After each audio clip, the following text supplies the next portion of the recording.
2026 में YouTube shorts creators के साथ एक ऐसी चीज कर रहा है जिसके बारे में ज्यादातर लोगों को आज तक पता ही नहीं है। और सबसे हैरानी की बात यह है कि हो सकता है कि ये आपके चैनल के साथ भी शुरू हो चुका हो और आपको आज तक इसका एहसास भी ना हुआ हो। यही वजह है कि आज लाखों क्रिएटर्स पहले से कम अपलोड कर रहे हैं, पहले से ज्यादा मेहनत कर रहे हैं और फिर भी व्यूज आते हैं 100, 500 या फिर 1000। उन्हें लगता है कि ये सब कुछ सही कर रहे हैं, जबकि असल में प्रॉब्लम कहीं और है। अब आप सोच रहे होंगे कि मुझे ये सब कुछ कैसे पता। देखो, पिछली वीडियो में मैंने कहा था कि डेली शॉर्ट्स डालना बंद कर दो। उस वीडियो को 6.5 लाख से भी ज्यादा लोगों ने देखा और हजारों क्रिएटर्स ने अपनी पूरी की पूरी स्ट्रैटेजी बदल दी। अब मैंने सोचा कि चलो यार, अब सबके रिजल्ट्स तो बदल ही जाएंगे, सब लोग अच्छा ग्रोथ करेंगे। लेकिन कुछ हफ्तों के बाद मेरे कमेंट्स में जो आना शुरू हुआ उसने मुझे भी शॉक कर दिया। भाई डेली डालना बंद कर दिया, व्यूज अभी भी वहीं के वहीं हैं। एक नहीं, दो नहीं, सैकड़ों लोगों ने यही लिखा। अपलोड कम कर दिया, ज्यादा मेहनत कर दी और रिजल्ट्स बिल्कुल वही। प्रॉब्लम वो थी जिसे आज तक ज्यादातर क्रिएटर समझ ही नहीं पाए, और अगर आपने भी उसे नहीं समझा है तो आप जितनी भी मेहनत कर लो, YouTube कभी भी आपके चैनल को कंसिस्टेंटली पुश नहीं करेगा।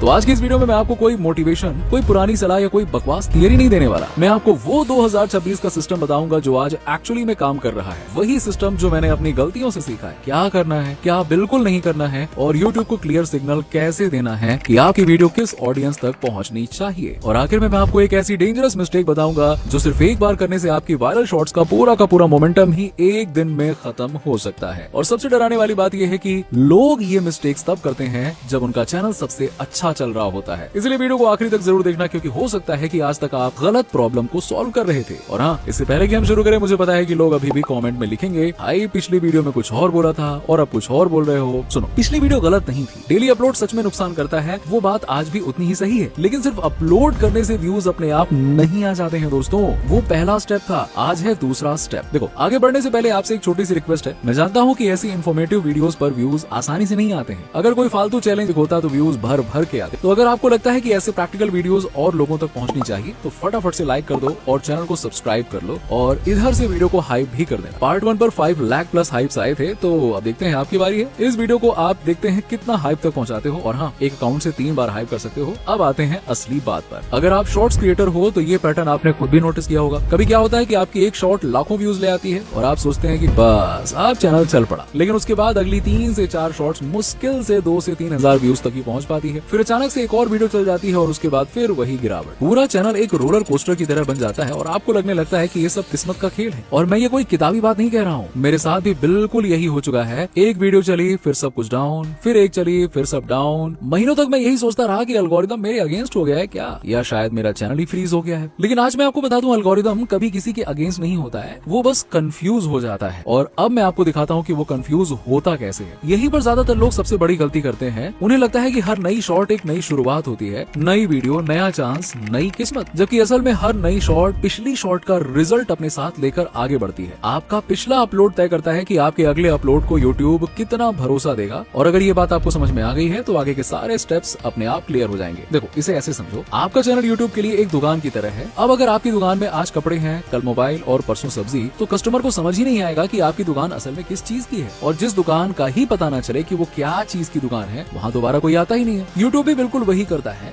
वो आपकी हर वीडियो से सीखने की कोशिश करता है कि आपका कंटेंट किन लोगों को दिखाना है। और अगर हर वीडियो अलग टॉपिक, अलग स्टाइल और अलग ऑडियंस का है तो वो कुछ सीख ही नहीं पाता है। मेहनत पूरी लग रही है लेकिन डायरेक्शन कहीं नहीं। तो अब करना क्या है? 3 चीजें हैं और तीनों बिल्कुल अलग अलग काम की हैं। पहली में आप समझोगे, दूसरी में आप बनाओगे और तीसरी में बचाओगे। और यकीन मानो, तीसरी वाली सबसे ज्यादा जरूरी है, क्योंकि वहीं वो डेंजरस मिस्टेक छुपी हुई है। सबसे पहला काम आता है, जो शॉर्ट चल गई उसे पढ़ना सीखो। ज्यादातर क्रिएटर अपनी वायरल शॉर्ट पर खुश होकर आगे बढ़ जाते हैं, लेकिन ये सवाल कोई नहीं पूछता है कि वो शॉर्ट आखिरकार चली तो चली क्यों। और जब तक आपको ये पता नहीं चलेगा कि वो चली क्यों, आप दोबारा कभी बना ही नहीं पाओगे उस तरह की शॉर्ट। आप बस इंतजार करते रहोगे, तुक्के पे तुक्का मारते रहोगे कि शायद किस्मत फिर से साथ दे दे। इसीलिए एनालिटिक्स खोलो और खुद से सिर्फ एक सवाल पूछो, ऑडियंस रुकी क्यों? इसका जवाब 3 में से कोई एक होगा। या तो हुक की वजह से, या पहले 3 सेकंड में कुछ ऐसा था जिसने स्क्रॉल को रोक दिया, या टॉपिक की वजह से, यानी लोग उस सब्जेक्ट को पहले से ही ढूंढ रहे थे और आपकी वीडियो सामने आ गई, या फिर इमोशन की वजह से, डर, गुस्सा, हैरानी, या वो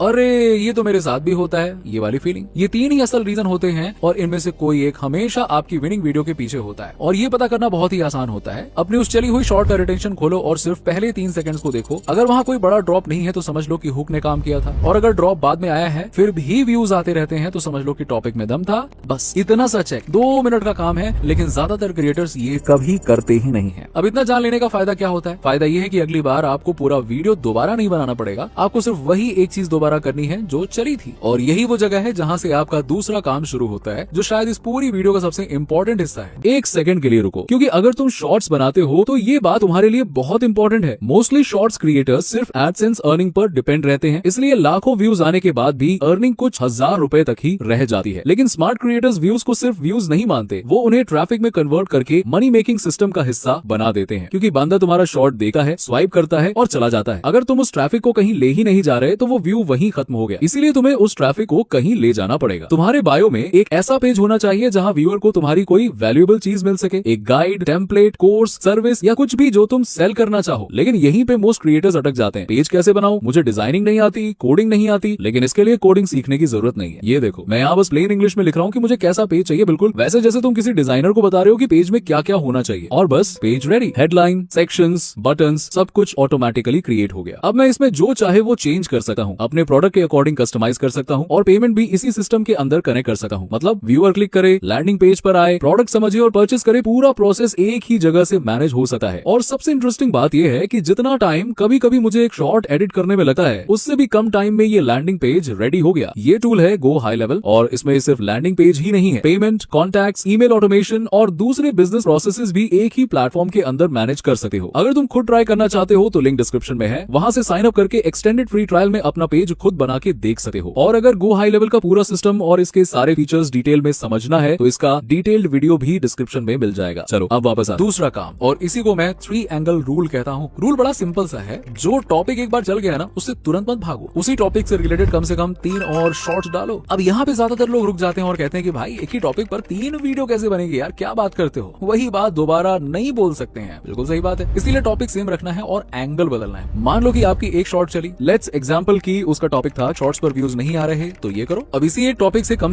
4 अलग वीडियोस निकल सकती हैं। पहले मिथ वाली, जिसमें आप बताओगे कि इस बारे में जो बात सब बोलते हैं वो असल में झूठ है। दूसरी मिस्टेक्स वाली, जिसमें आप वो 3 गलतियां बताओगे जो लोगों की शॉर्ट्स मार रही है। और तीसरी केस स्टडी वाली, जिसमें आप किसी एक क्रिएटर का रियल एग्जाम्पल दिखाओ कि उसने क्या बदला और रिजल्ट क्या आया। और चौथी मैं गलत था वाली, जिसमें आप खुद मानो कि आप भी यही करते थे और आपको इसका नुकसान हुआ। एक ही टॉपिक, 4 बिल्कुल अलग अलग वीडियोस, और ऑडियंस को कभी रिपीट नहीं लगेगा, क्योंकि हर बार एंगल नया है ना, बात नहीं है, लेकिन ऑडियंस तो वही है, और यही तो चाहिए। और मैं ये इसलिए इतने कॉन्फिडेंस से बोल रहा हूँ क्योंकि मैंने खुद दोनों तरीके ट्राई किए हैं। जब तक मैं हर बार नया टॉपिक पकड़ता रहा, मेरा चैनल रोलर कोस्टर ही बना रहा, और जिस दिन मैंने एक ही टॉपिक को अलग अलग एंगल से एक्सप्लोर करना शुरू किया, देन बूम, उसी दिन से कंसिस्टेंसी आनी शुरू हो गई। नंबर छोटे थे या बड़े ये अलग बात है, लेकिन पैटर्न हर चैनल साइज पर बिल्कुल वही रहता है, चाहे 1000 सब्सक्राइबर हो या फिर 10 लाख। और इसके पीछे का लॉजिक बहुत सीधा है। यूट्यूब को एक वायरल वीडियो से इंप्रेस नहीं होना है, यूट्यूब को ये भरोसा चाहिए कि आप वही रिजल्ट दोबारा भी ला सकते हो। एक बार वायरल होना किस्मत हो सकती है, लेकिन एक ही टॉपिक पर बार बार परफॉर्म करना वो सिस्टम होता है। और जिस दिन यूट्यूब को आपके कंटेंट का पैटर्न समझ में आ गया ना, उसी दिन से ग्रोथ किस्मत नहीं रहती है। लेकिन अब यहाँ पे एक प्रॉब्लम है, और यही वो डेंजरस मिस्टेक है जिसका मैंने शुरू में जिक्र किया था। क्योंकि जो लोग ऊपर के दोनों काम सही कर लेते हैं ना, वो अक्सर तीसरे पर आकर सब कुछ खुद अपने हाथों से बर्बाद कर देते हैं। होता ये कि एक शॉर्ट वायरल हो जाती है, 1 लाख 5 लाख व्यूज, सब्सक्राइबर भी आने लगते हैं, चैनल पहली बार सही मायने में चलता हुआ दिखता है, और ठीक उसी वक्त क्रिएटर के दिमाग में एक आइडिया आता है, अरे वाह ट्रैफिक तो आ गया, अब लॉन्ग फॉर्म शुरू कर देते हैं, या फिर नया नीश लॉन्च कर देता हूँ, या फेसलेस सीरीज डाल देता हूँ, और बस यहीं से पूरा का पूरा मोमेंटम टूटना शुरू हो जाता है। जरा यूट्यूब की तरफ से सोचो,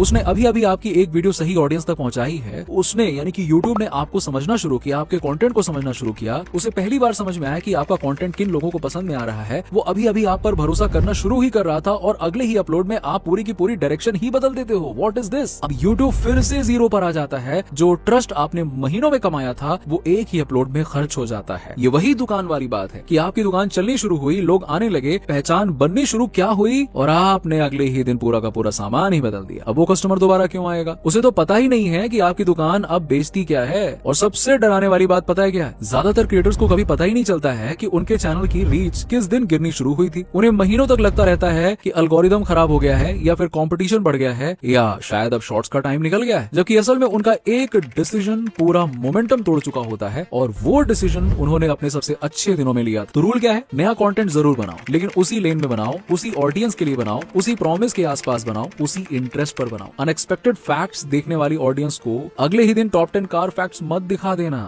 वो लोग अलग हैं, वो इंटरेस्ट अलग है, और यूट्यूब के लिए वो एक बिल्कुल नया चैनल है। शॉर्ट से बना ट्रस्ट उसी लेन में डबल डाउन करने से बढ़ता है, अचानक लेन बदलने से नहीं। अब एक सवाल और इसका जवाब मुझे कमेंट में चाहिए। 2 क्रिएटर्स हैं, पहला हफ्ते में 12 शॉर्ट्स डालता है, हर बार नया टॉपिक, हर बार नई उम्मीद और एवरेज व्यूज 2000। दूसरा हफ्ते में सिर्फ 3 शॉर्ट्स डालता है, तीनों एक ही टॉपिक के अलग अलग एंगल्स और एवरेज व्यूज 40,000। लेकिन पहले वाले का कहना है कि मैं ज्यादा मेहनत कर रहा हूँ, इसीलिए एक दिन तो मैं आगे निकलूंगा ही निकलूंगा। तो बताओ वो सही बोल रहा है या फिर नहीं? नीचे कमेंट में अपनी राय जरूर लिखना, मैं सारे कमेंट्स पढ़ता हूँ। और अगर आज तक बिना किसी प्लान के रैंडम डाल रहे थे तो पूरी ईमानदारी से लिखो आई वॉज रैंडम, मैं गिनूंगा। और अगर मुझे लगा कि ज्यादातर क्रिएटर्स किसी एक ही प्रॉब्लम पर अटके हुए हैं तो मेरी अगली वीडियो उसी का प्रैक्टिकल सोल्यूशन लेकर आएगी। आज की पूरी वीडियो से अगर सिर्फ एक बात याद रखनी हो तो वो ये है कि 2026 में जीत उसकी नहीं होगी जो सबसे ज्यादा शॉर्ट्स अपलोड करेगा, जीत उसकी होगी जो अपने विनर्स को पहचान सकेगा और उसे दोबारा बना सके। रैंडम मत रहो, एक लेन पकड़ो, 3 एंगल निकालो और यूट्यूब को क्लियर सिग्नल देना सीखो। अगर ये सिस्टम आपको वैल्यूएबल लगा हो तो वीडियो को लाइक जरूर कर देना और चैनल को सब्सक्राइब कर लेना। और अगर अभी तक पार्ट 1 नहीं देखा है तो स्क्रीन पर उसका कार्ड लगा हुआ है, पहले वो देख लो, फिर ये पूरी की पूरी स्ट्रैटेजी और ज्यादा क्लियर हो जाएगी। कीप ग्रोइंग, मिलते हैं अगली धमाकेदार वीडियो।